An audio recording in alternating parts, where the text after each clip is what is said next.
bawang. Gamit din tayong luya para dito sa sinabawang gulay. Sarap i-partner to eh. Okay goods. Eto, nakapagpakulo na ako ng sabaw. Meron niyang luya, sibuyas, paminta, asin, pampalasa, oha. Tapos lagay na natin itong mga gulay. Yan. Okay na yan.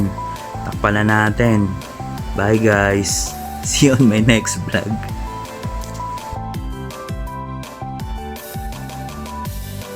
Ay, di pa pala tayo tapos. Papatalsik pa pala tayo ng mga mantika. Iyon na yung carrots at patatas.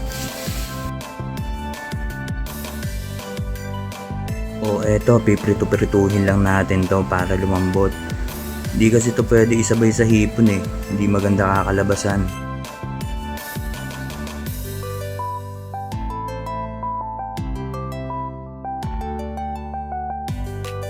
Ang tagal naman nito.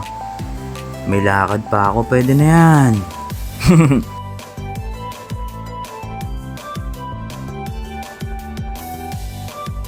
Huwag na tayo magpalit ng lutuan. Okay na yan. Ganon din yan. Lagyan na natin itong butter. Tapos yung garlic. It's your time to shine until golden brown.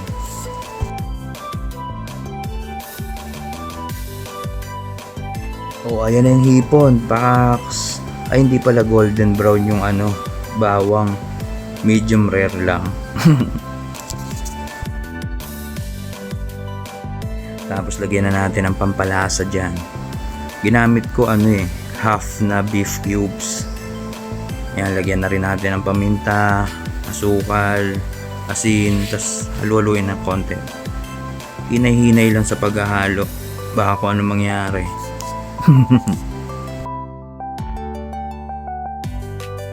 Tapos isama na natin tong carrots, patatas na to.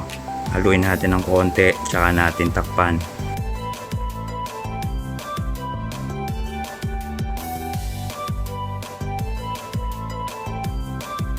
Pagkakulo niyan, okay na yan. Tikman mo na lang. Pag naglasang sinigang yan, very nice. Okay goods.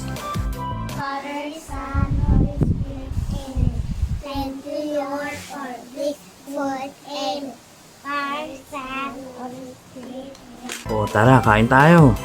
Don't forget, follow, like, share.